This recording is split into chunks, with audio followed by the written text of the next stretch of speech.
अस्सलाम वालेकुम dear aspirants, I am Sathyan Ali from MK preparation. हमारे पास आ चुका है डिप्टी अकाउंटेंट का इवनिंग बैच का पेपर। इसके जितने क्वेश्चंस अवेलेबल हैं वो हम आप लोगों के लिए डिस्कस करने जा रहे हैं और जैसे ही कंप्लीट पेपर आएगा इंशाल्लाह वो भी डिस्कस कर दिया जाएगा। डिस्कशन का आगाज करते हैं। सबसे पहला क्वेश्चन आसान सा क्वेश्चन है, यूएसए का कैपिटल कौन सा है? तो यूनाइटेड स्टेट्स ऑफ अमेरिका का कैपिटल है Washington DC. Washington DC district of Columbia, ये कैपिटल सिटी है यूनाइटेड स्टेट्स ऑफ अमेरिका का। सेकंड क्वेश्चन है, players in field hockey per side. तो जो फील्ड हॉकी है इसमें एक साइड में 11 प्लेयर्स शामिल होते हैं और इन 11 प्लेयर्स में गोलकीपर को भी शामिल किया गया है। अगर एक्सक्लूडिंग गोलकीपर पूछा जाए तो फिर आपका आंसर होगा 10 प्लेयर्स। नेक्स्ट मैथमेटिक्स का क्वेश्चन है, डिवीजन का क्वेश्चन, वेरी सिंपल।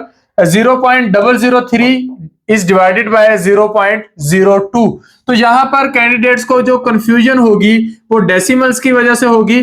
तो सबसे पहले आपने डेसिमल्स खत्म करने हैं। डेसिमल्स खत्म करने के लिए आप ऊपर भी 1000 से मल्टीप्लाई कर देंगे और नीचे डिनोमिनेटर को भी 1000 से मल्टीप्लाई कर देंगे। तो ऊपर आपके पास रह जाएगा 3 और नीचे आपके पास जो आंसर आएगा वो आएगा 20।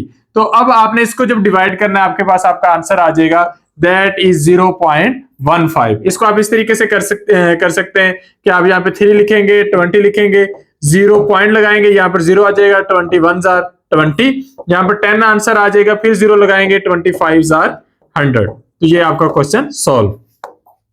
नेक्स्ट एक साइंटिफिक टर्म है ज्योग्राफिकल पर्सपेक्टिव से, व्हाट इज अटॉल मीनिंग। तो हमने देखना है कि अटॉल क्या है। समटाइम क्या होता है कि एक बहुत बड़ी वाटर बॉडी है और उसके अंदर एक आइलैंड बन जाता है। आइलैंड कुछ यूं बनता है कि पानी के अंदर मौजूद जो वोल्केनिक बॉडीज हैं वो इरप्ट करती हैं, तो कोरल रीफ्स ऊपर आ जाती हैं और वो एक पूरे वाटर बॉडी को घेरे में ले लेती हैं। तो उससे जो हमारे पास स्ट्रक्चर बनता है उसे हम अटॉल का नाम देते हैं। ये असल में पूरी रिंग बनती है कोरल रीफ्स की और जो आइलैंड इनके दरमियान ट्रैप हो जाता है उस आइलैंड को हम लगून का नाम देते हैं। नेक्स्ट क्वेश्चन है, emperor of United kingdom at the time of the partition of India. तो जब इंडिया की पार्टीशन हुई, अब यहां पर कंफ्यूजन क्रिएट हो सकती है कि अगर कैंडिडेट या एस्पायरेंट तेजी में करे क्वेश्चन वो लॉर्ड माउंटबेटन को टिक कर देगा, लेकिन लॉर्ड माउंटबेटन जो था वो वायसराय था इंडिया का और उस वक्त जो एम्परर था यूके का that was king George 6। Next question है, motto of IOC in Latin. तो जो इंटरनेशनल ओलंपिक कमेटी है उसका मोटो है सीटीएस, अल्टीएस, फोर्टियस। इसका इंग्लिश में मीनिंग बनेगा faster, higher and stronger. Next है, National Highway Authority established in which year. तो एनएचए स्टैब्लिश हुई थी 1991 में। एनएचए एक्ट भी एग्जिस्ट करता है, वो भी सेम नेम से होगा, एनएचए एक्ट 1991। नेक्स्ट क्वेश्चन है, number of round table conferences in London. तो लंदन में 3 कॉन्फ्रेंसेस हुई, उनमें से जो पहली थी वो इतनी कामयाब नहीं हो सकी, दूसरी में सबकी भरपूर शिरकत हुई और तीसरी जो थी वो मुकम्मल तौर पर नाकाम कॉन्फ्रेंस कंसीडर की जाती है। बरी इमाम लोकेटेड वेयर। तो हजरत बरी इमाम का जो मजार है that is in Noorpur Shah, Islamabad में ये मौजूद है। नेक्स्ट है, बादशाही मस्जिद कहां पर है। तो बादशाही मस्जिद पाकिस्तान की मशहूर तरीन मसाजिद में से एक है, ये लाहौर में है। ये तामीर करवाई थी एम्परर औरंगजेब ने, साल था 1673। Most polluted river of Pakistan. Pakistan का सबसे पोल्यूटेड रिवर जो है वो रिवर रावी है due to drainage of industrial waste. Next question है, सिनोनिम्स के थे कुछ। पहला सिनोनिम था टैसिटर्न का। तो टैसिटर्न एक ऐसे पर्सन के लिए टर्म यूज की जाती है जो बहुत कम बोलता हो, तो बहुत रिजर्व्ड हो, साइलेंट हो या अनकम्युनिकेटिव हो। नेक्स्ट है ऑब्सोलीट। ऑब्सोलीट का हमने सिनोनिम बताना है, तो इसका मतलब होता है कोई ऐसी चीज जो एक्सटिंक्ट हो या आउटडेटेड हो चुकी हो, तो उसके लिए हम ऑब्सोलीट की टर्म यूज करते हैं, something that is no longer in use. Next है क्वेंट।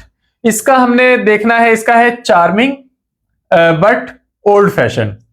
नेक्स्ट है एवरेज ऑफ 5 नंबर्स। 5 नंबर्स है हमारे पास 2, 7, 9, 10, x। तो इनकी एवरेज है 5। तो हमने देखना है कि x की जगह पर कौन सा नंबर आ सकता है। तो पहले आप इस बात को समझें कि अगर 5 नंबर्स की जो अगर हम उसकी एवरेज लें वो 5 ही आ रही है, तो एक्चुअली उनको जमा करने से टोटल जो है वो हमारे पास 25 या 25 बनना चाहिए। तो आप इन सबको जमा करें, 2 + 7 9 होता है, 9 + 9 18, 18 + 28। तो 28 में अगर हम x को जमा करें हमारा आंसर आना चाहिए 25। तो आप x को इसी साइड पर रहने देंगे, 25 को दूसरी साइड पर जाकर माइनस कर देंगे, तो आपका आंसर आ जाएगा -3। तो आपके पास जो x की वैल्यू आ रही है दैट इज -3। नेक्स्ट है 75% agricultural land is irrigated by. तो पाकिस्तान में हमारी जो ज़राई जमीन है वो सबसे ज्यादा आपाशी के लिए डिपेंड करती है हमारे नहरी निजाम पर, यानी कि कैनाल नेटवर्क पर। अल हावी, ये किताब किसने लिखी थी? ये किताब लिखी थी अबू बकर अल राजी ने।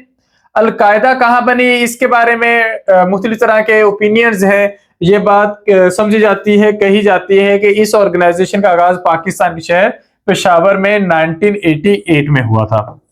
इसका मकसद था कि सोवियत यूनियन को अफगानिस्तान से निकाला जा सके अफगान मुजाहिदीन की मदद से।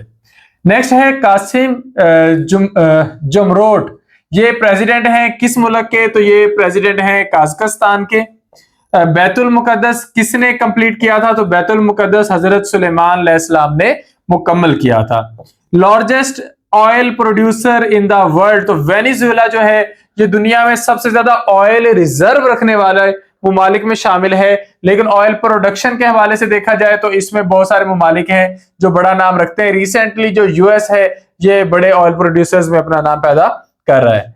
इसके बाद है आब आ जाना, इसका मीनिंग बताना है। इसका मतलब होता है टू बी अशेम्ड, किसी बात पे शर्मिंदा हो जाना। किसी शेर में एक ही लफ्ज के दो ऑपोजिट इस्तेमाल हो तो उसे हम क्या कहते हैं? उसके लिए टर्म यूज की जाती है एंटीथीसिस की या फिर तिबाक की।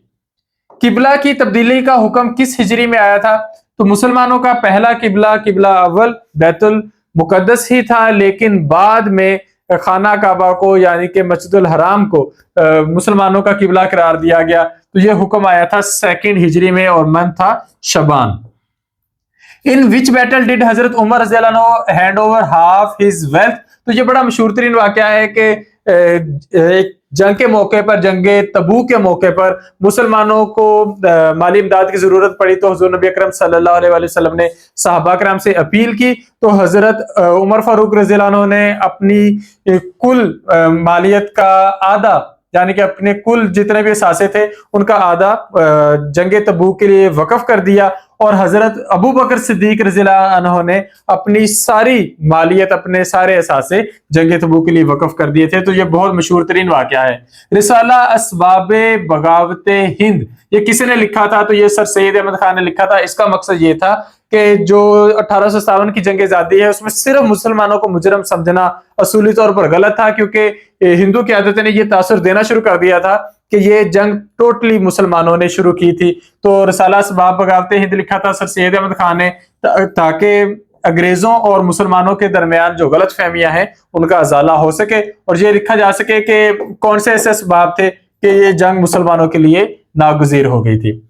नेक्स्ट क्वेश्चन है 25% ऑफ 1,20,000 इज। तो ये आसान तरीन क्वेश्चन है। 25% ऑफ 1,20,000 ये हमने फाइंड आउट करना है। तो ये हमारे पास होगा 25 डिवाइडेड बाय 100 मल्टीप्लाई 1,20,000। अब हम इन दो जीरो को इससे कैंसिल कर देंगे। 1200 को 25 से हमने मल्टीप्लाई करना है, हमारा आंसर आ जाएगा 30,000। नेक्स्ट है नागा पर्वत is in which country. Naga पर्वत जिसे किलर माउंटेन के नाम से भी जाना जाता है, दुनिया के खतरनाक तरीन पहाड़ों में से एक है, दुनिया की 9वीं बुलंद तरीन चोटी है और यह मौजूद है पाकिस्तान में। और पाकिस्तान में अगर मजीद अगर आप प्रिसाइज होकर बताना चाहें तो ये गिलगित बल्तिस्तान के रीजन में मौजूद है। केटू किस पहाड़ी सिलसिले में है? तो ये पाकिस्तान की बुलंद तरीन चोटी है, दुनिया की दूसरी बुलंद तरीन चोटी है और ये कराकोरम रेंज में मौजूद है। Indus valley plain is divided into. तो दरियाए सिंध पाकिस्तान के मैदानी इलाकों को सैराब करता है और ये मैदानी इलाके दो हिस्सों में तकसीम किए जा सकते हैं, Punjab and Sindh. Punjab upper plains में आता है और सिंध लोअर इंडस प्लेन्स में आता है। इसके बाद नेक्स्ट क्वेश्चन है, recently Pakistan purchase which fighter jet from China. तो पाकिस्तान ने रिसेंटली चाइना से एडवांस फाइटर जेट्स लिए हैं जिन्हें J-10C कहा जाता है। Boundary between Pakistan and Afghanistan is named as. तो इस बाउंड्री को हम ड्यूरल लाइन कहते हैं। ये एक्चुअली पाकिस्तान के मार्ज़ वजूद में आने से पहले ही एग्जिस्ट करती थी। 2640 किलोमीटर लंबा ये बॉर्डर है। अफगानिस्तान के शाह और बरतानवी हुकूमत के दरमियान 1893 में ये मुआहदा हुआ था और ड्यूरल लाइन एस्टेब्लिश की गई थी। और लास्ट क्वेश्चन है, हौसी बागी आर फ्रॉम। तो हौसी रिबेल्स जो है इनका ताल्लुक यमन से है। रिसेंटली ये न्यूज में है सऊदी अरेबिया पर हमले करने के लिहाज से, बाबुल मंदब की बंदिश के हवाले से और ईरान यूएस वार के हवाले से भी इनका लगातार जिक्र आ रहा है। तो ये वो सारे क्वेश्चन थे जो हम तक पहुंचे कैंडिडेट्स के थ्रू। फर्दर अगर आपको कोई क्वेश्चन पता हो, आपको कोई भी फीडबैक हो, आप कमेंट सेक्शन में दे सकते हैं। इसके अलावा वन पेपर की चूंकि लगातार जॉब्स आ रही हैं, अभी रिसेंटली पीपीएससी का न्यू एड भी आ गया है और नेक्स्ट एड भी आने जा रहा है, तो हम भी वन पेपर का न्यू सेशन स्टार्ट करने जा रहे हैं। उस सेशन को ज्वाइन करने के लिए आप इस नंबर पर कॉन्टैक्ट करेंगे 0333260545, या फिर आप इस नंबर पर कॉन्टैक्ट करेंगे 034244700091। इन नंबर्स पे कॉन्टैक्ट करके आप लोग वन पेपर के लिए रजिस्टर हो सकते हैं और हमारे न्यू सेशन का हिस्सा बन सकते हैं। Thank you, Allah Hafiz.